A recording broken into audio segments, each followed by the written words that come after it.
Hello students. So now we are going to discuss our 8th lecture. I finished my 7th lecture at difference between Frankel defect and Schottky defect. Those defects were part of a type that is stoichiometric defect. So second type of defects that we are going to discuss is impurity defect. Impurity defect. All the defects which we discussed in the previous lecture, they were intrinsic in nature. Intrinsic means they were created in pure substances without any external interference, that is without any impurity being added. Now these impurity defects, they are in fact intrinsic defects. We will be adding certain impurities from the outside, and that will result into a imperfection being created in the lattice. इनको हम बोलेंगे impurity defect. Impurity defect में हाल फिलहाल हम सिर्फ atomic imperfections को discuss करेंगे जो हम डिस्कस करते आ रहे हैं पॉइंट डिफेक्ट में. We will not be talking about the electronic defect over here. That we will be discussing when we will discuss about the extrinsic semiconductor and intrinsic semiconductors. So impurity defect कैसे create होता है? अब मैं actual crystal example ले रहा हूँ sodium chloride का, इसलिए मैं एक्चुअल स्ट्रक्चर ड्रा करूंगा. प्रीवियस लेक्चर में हमने कैटायन और एनायन का अरेंजमेंट दिखा दिया था without any order, because we were not having a specific example. तो जहां पे कैटायन एनायन सीधे दिखा के हमने अपना डिफेक्ट समझा दिया था. Now I am taking about the particular crystal, तो उसके अरेंजमेंट को ही हम रिप्रेजेंट करेंगे रफली 2 डायमेंशन में. जैसे अगर हम सोडियम क्लोराइड का क्रिस्टल लें, यह हमारा सोडियम आयन है, they are represented by the black circles. So this is your sodium ion. Now the chloride ions are represented by red circle, that is the negative ions. We are not drawing these to scale here. Now negative, here it will be sodium ion,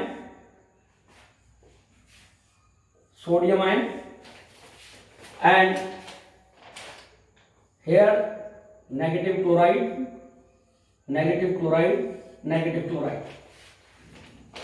Here again positive sodium and positive sodium.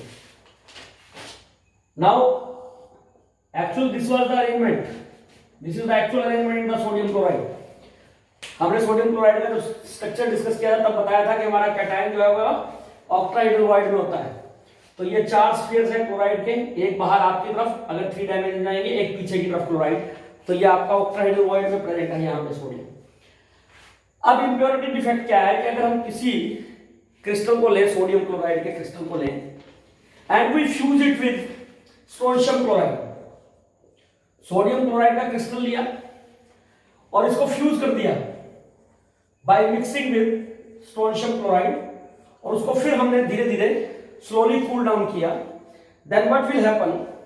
Your sodium ion in the lattice will be replaced with the strontium ion, and there will be one vacancy to maintain the electrical neutrality. 2 sodium ions from the crystal will be dislocated, and one of the vacancy will be occupied by the strontium ion. So the crystal will remain electrically neutral. So this defect is called impurity defect because we are adding impurity from outside. That is, we are adding strontium chloride to this crystal. ये जो impurity defect है, ये आप create कर सकते हैं दूसरे crystals में भी. Another example of this type of defect is अगर हम AgCl का क्रिस्टल लें and we dope it with cadmium chloride. Adding of impurity is sometimes also called doping. So AgCl crystal है, fuse it with cadmium chloride, then again you will be getting this type of impurity defect. But ये ध्यान रखना है कि इसके अंदर electrical utility will be maintained, और जितनी ये वैकेंसीज क्रिएट होंगी, ये जो वैकेंसीज हैं, these vacancies will be equal to the number of strontium ion. जो हमारे स्ट्रोंशियम आयंस की संख्या है उनके बराबर होंगी वैकेंसीज इसके अंदर जो क्रिएट हुई आपकी। So this is about the impurity defect. Now after the impurity defect, now we will be going to the third type of defects which we observe in solids, that is non-stoichiometric defects. The second type of defects, in fact it is the third type of stoichiometric defect under your point defects, non-stoichiometric। जैसा कि हमने वहां जो discuss किया था point defects में, तब बताया था कि नॉन स्टोइचियोमेट्रिक डिफेक्ट क्या होंगे, वो डिफेक्ट्स होंगे जब आपके कंपाउंड का फार्मूला बदल जाएगा, मतलब आपका ratio of particles will not be in the same ratio as is suggested by its molecular formula. और अगर आयनिक क्रिस्टल्स में कहीं ये डिफेक्ट दिखाई देता है तो नंबर ऑफ कैटायन और एनायंस जो हैं they will not be in the same ratio as represented by their formula unit. जो हमारे नॉन स्टोइचियोमेट्रिक डिफेक्ट होते हैं इनको हम दो कैटेगरीज में डिफाइन कर सकते हैं, क्लासिफाई कर सकते हैं। First one is called metal excess defect. First one is metal excess defect, the second one is metal deficiency, metal deficiency defect. तो दो तरह के आपके पास डिफेक्ट होंगे, मेटल एक्सेस और metal deficiency defect. Metal excess defect, as the name suggest, metal excess, metals क्या बनाती हैं? The metals form cations. It means when such type of defect arises in a lattice, number of cations will be less than the number of cations will be more than the number of anions. So this will be called metal excess defect. Metal deficiency means number of cations will be less than number of anions. So first of all we will be discussing about the metal excess defect, how these are created, what type of crystals show this type of defects. So metal excess defect in a lattice can arise in two different ways. Due to metal ion in interstitial site.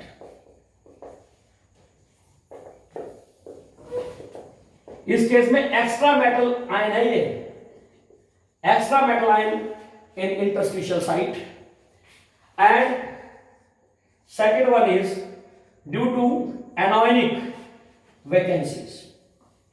Due to anionic vacancies दो तरह से create हो सकता है metal ion, metal excess defect आपके solid में। एक तो आपका एनायन जो है वो अपनी लैटिस साइट को छोड़ के चला जाए, और आपके नंबर ऑफ आयंस जो कैटायंस है वो मोर देन नंबर ऑफ एनायंस होता है।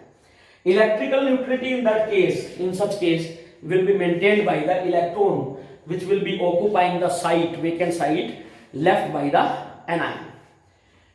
जैसे due to anion vacancy आपका मेटल एक्सेस डिफेक्ट कैसे क्रिएट होता है? तो मेटल एक्सेस डिफेक्ट कैसे क्रिएट होगा इसको देख लेते हैं हम एक बार, उसके बाद बात करेंगे किस टाइप के क्रिस्टल्स में दिखाई देगा। तो मेटल एक्सेस डिफेक्ट को समझने के लिए हम सोडियम क्लोराइड का क्रिस्टल ही कंसीडर कर रहे हैं।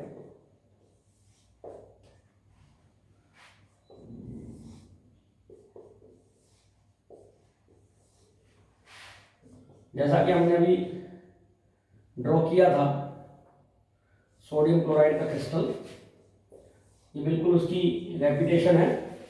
मैं दोबारा से ड्रॉ कर रहा हूँ आपका सोडियम क्लोराइड। ये सारे सोडियम आयन हो गए, these are the negatively charged chloride ions.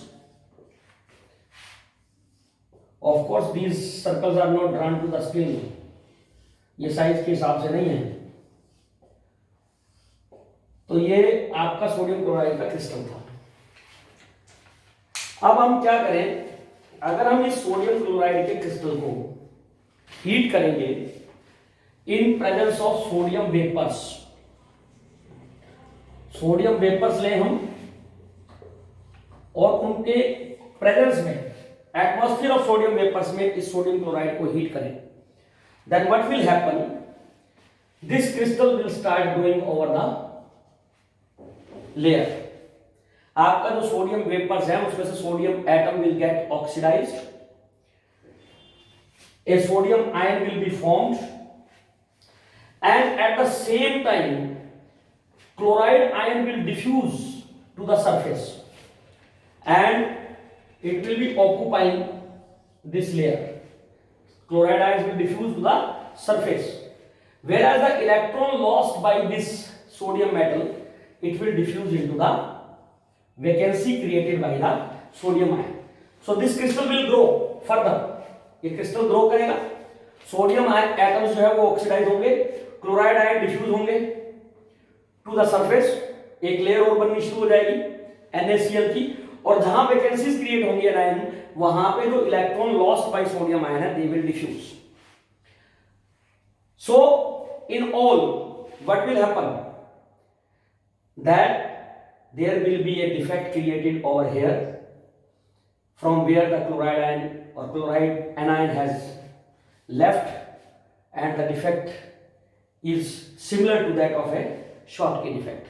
ये डिफेक्ट लगभग Schottky डिफेक्ट जैसा ही है, लेकिन इसके अंदर equal number of cation and anion missing नहीं है। इसमें आपका वेपर्स में हीट किया, कैटायन बना, इलेक्ट्रॉन डिफ्यूज हो गया वैकेंसी पे क्रिएटेड बाय द एनायन, तो नंबर ऑफ कैटायन इस केस के अंदर ज्यादा है। Electrical neutrality is maintained by these extra electrons which are trapped in the vacancies created by the anion. Now when I am saying that this is similar in nature to with Schottky defect, so natural सी बात है, what type of compounds will be showing this type of metal excess defect? These will be the compound which exhibit Schottky defect. तो ऐसे सभी compound जो Schottky defect show करते हैं वो आपके metal excess defect due to anion vacancy भी show करेंगे। मतलब ऐसे कंपाउंड्स जिनके अंदर कोऑर्डिनेशन नंबर हाई होता है वो सब के सब आपके metal excess defect due to anion vacancies भी शो करेंगे। अब ये जो इलेक्ट्रॉन यहां पे ट्रैप हुआ, these are called F centres, इनको हम एफ सेंटर्स कहते हैं। ये this F is taken from a German word फेब्रेजन, that is colour centre, because these free electrons they impart color to this lattice. अगर आपके सोडियम क्लोराइड के crystal में मेटल एक्सेस डिफेक्ट क्रिएट हो गया ड्यू टू एनायन वैकेंसी, तो colour of the sodium chloride will become yellow. अगर ये lithium chloride के क्रिस्टल में पैदा होता है इट विल बिकम पिंक, और अगर पोटेशियम क्लोराइड में होता है तो potassium chloride crystal will become violet. इसलिए इन सबको हम एफ सेंटर्स बोलते हैं। क्यों आता है कलर इनके अंदर? The colour arises due to these free electrons. जब इसके ऊपर आपकी इंसिडेंट रेडिएशन पड़ेगी, लाइट रेडिएशंस पड़ेंगी, these electrons will get excited, excitation हो जाएगी इन इलेक्ट्रॉन्स की, एंड व्हाटएवर द फ्रीक्वेंसी और the wavelength they absorb, depending upon that a crystal will acquire the colour. Now one thing you have to remember, ये जितने ज्यादा F centres create होंगे किसी भी क्रिस्टल लैटिस में, उतना ही आपका क्रिस्टल का कलर ब्राइट होता चला जाएगा, उसकी इंटेंसिटी बढ़ती चली जाएगी कलर की। More the number, in other words हम ये कह सकते हैं, more the number of F centres more is the intensity of the colour developed in the crystals. दूसरा, this defect is similar to Schottky defect. तो Schottky defect में क्या होता था, डेंसिटी ऑफ क्रिस्टल क्या करती है, डिक्रीज। इन सॉलिड्स के अंदर भी जिनमें metal excess defect due to anion vacancy होता है, density of crystal decreases, density क्या करेगी, इसकी भी डिक्रीज करेगी। क्योंकि यहां तो लेयर बनी गई. So this is a vacancy. Electron has a negligible mass, so mass has disappeared from the side. So volume remains the same for the crystal. तो आपका जो है क्या होगा, डेंसिटी विल डेफिनेटली डिक्रीज. अब इन फ्री इलेक्ट्रॉन्स की वजह से your crystal will become more paramagnetic. आपको ये प्रॉपर्टीज, हम मैग्नेटिक प्रॉपर्टीज ऑफ सॉलिड पढ़ेंगे तो वहां पढ़ाएंगे. वैसे सॉलिड, डायमैग्नेटिक, पैरामैग्नेटिक, फेरोमैग्नेटिक, इसके बारे में हमने 11th में थोड़ा सा बताया है. तो because of these free electrons there will be some paramagnetic character which will be enhanced to some extent. These free electrons will also be responsible for electrical conductance in this type of solids. क्योंकि negative charge से conduct होगा, electron से conduct होगा, तो इसको N type of conductance भी बोल सकते हैं. तो ये एक टाइप का डिफेक्ट है जिसको हम कहते हैं metal excess defect due to anion vacancies. दूसरा डिफेक्ट है ड्यू टू एक्स्ट्रा कैटायन. इसके लिए let us take another example. So metal excess defect due to extra cation.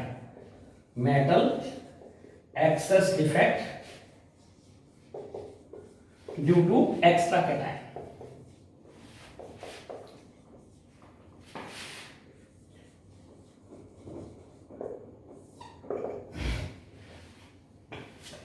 अगर हम जिंक ऑक्साइड को हीट करें, if we heat zinc oxide, then this zinc oxide decomposes to liberate oxygen, and these zinc ions, they are trapped into interstitial sites in the lattice. These zinc ions will be occupying the interstitial site in the lattice, whereas in some adjoining interstitial sites these electrical neutrality is maintained in the crystal. तो अगर आप कहेंगे तो zinc का जैसे ये अगर हम दिखाएं, ऑक्सीजन, जिंक, मैं ऑक्सीजन को थोड़ा अंदर ब्लैक कर रहा हूं, और ये आपकी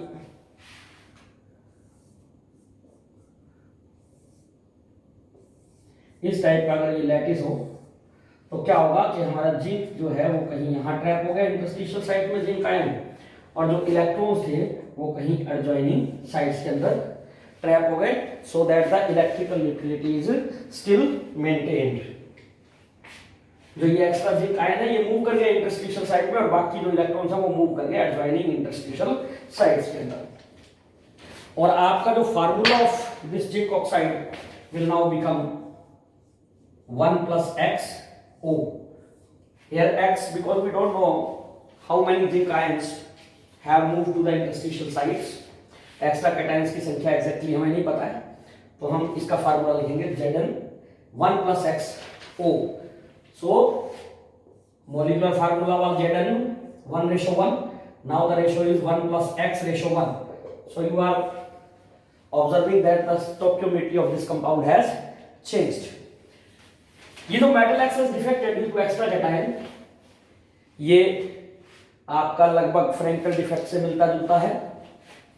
तो ये वही सॉलिड शो करेंगे जो फ्रैंकल डिफेक्ट को शो करते हैं, और लगभग वैसी सी प्रॉपर्टी शो करेंगे. ये मेटल एक्सेस डिफेक्ट है due to extra cation in the interstitial because of this. So crystal का कलर आ जाएगा, और जो डेंसिटी है इसके अंदर, क्योंकि एक्स्ट्रा कैटायंस हैं, densities will increase in that particular case. So this is the metal excess defect due to extra cation. Now let us discuss metal deficiency defect. The next type of defects are metal deficiency defect. Metal deficiency.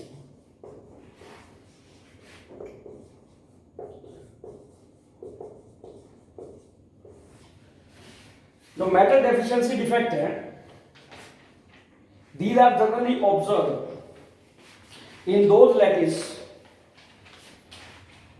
in which metal is capable of exhibiting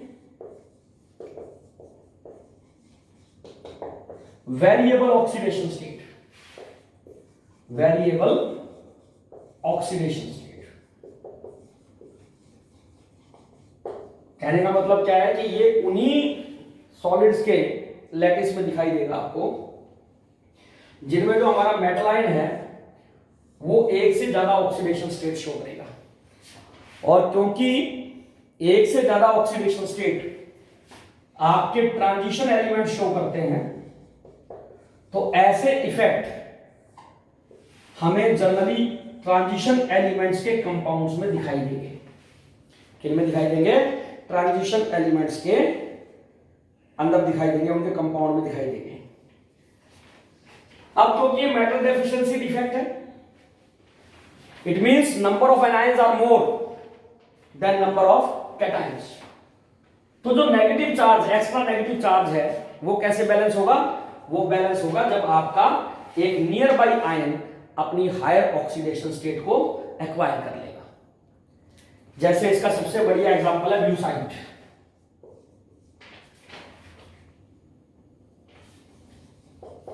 इसका formula होता है Fe0.95O। ये metal deficiency effect का ही एक example है।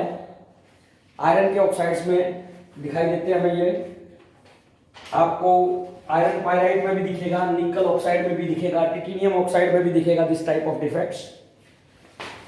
इसमें जो ब्यूसाइट है, इसके अंदर क्या होता है कि आपके Fe आयंस वो डिसलोकेट हो जाते हैं अपनी पोजीशन से, +2 वाले,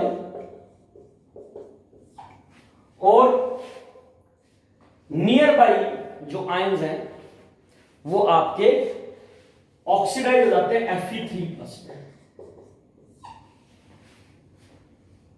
मीनिंग देयर बाई इज, अगर हम FeO का क्रिस्टल लें, उसमें से अगर हमारे 15 Fe2+ ions they leave the lattice, and at place of these 15 vacancies, इन 15 वैकेंसीज पे अगर हमारे 10 Fe3+ आ जाए तो हमारा चार्ज बैलेंस हो गया। 30 यूनिट चार्ज गया था, 30 यूनिट पॉजिटिव चार्ज आ गया, charge is neutral. But now the number of atoms कितने हो गए? अगर हम ये मान के चले कि हमारे इस लैटिस में 100 Fe आयन थे और 100 ही ऑक्साइड आयन थे, तो 100 Fe आयन में से 15 Fe2+ बाहर गए और उनकी जगह हमारा 10 Fe3+ आ गए। तो टोटल आयरन के आयंस कितने हुए? 95, और हमारे ऑक्सीजन के आयंस कितने हैं? 100। So formula will become Fe0.95O। ये हमने कहा कि कैटायन चला गया, कैटायन अपनी साइड को छोड़ गया और उनकी जगह आ गया। ये डिफेक्ट हम सिंपल ऑक्सीडेशन से भी क्रिएट हो जाते हैं। एयर के अंदर अगर मान लो इस क्रिस्टल को हम हीट करें तो some of the Fe2 ions get oxidized to Fe3 and oxygen get oxidized to reduced to O-2। तो एक ऑक्सीडेशन रिडक्शन रिएक्शन से भी इस टाइप के डिफेक्ट क्रिएट हो सकते हैं आपके लैटिस के अंदर। तो ये मेटल डेफिशिएंसी डिफेक्ट है। These arises in the lattice and they always changes the stoichiometry। तो ये जो नॉन स्टोइकियोमेट्रिक इफेक्ट है, चाहे वो मेटल एक्सेस डिफेक्ट हो चाहे मेटल डेफिशिएंसी डिफेक्ट हो, they always creates a non stoichiometric compounds. They always create a non stoichiometric compound, मतलब ratio will change then the normal ratio. जैसे FeO के अंदर आपकी रेशियो 1:1 है, तो यहां पे रेशियो 0.95:1 हो गई। तो जो आपकी इन सभी डिफेक्ट्स की अगर हम एक ब्रीफिंग करें metal deficiency, metal excess defect में, तो 2-3 चीजें हमें बहुत क्लियरली इंडिकेट होती हैं कि जब भी ये डिफेक्ट्स क्रिएट होंगे किसी भी सॉलिड के अंदर, they are going to increase the electrical conductivity, definitely. They will be affecting the density of the lattice. Either the density will increase or will decrease depending upon what type of defect we are discussing. अगर interstitial defect है, extra cation है, तो density increase कर जाएगी. अगर vacancy defect है तो density decrease कर जाएगी. These two things are definitely there, and if free electrons are there, they are definitely going to affect the paramagnetic nature of the solid also. So this is all about the defects in solids.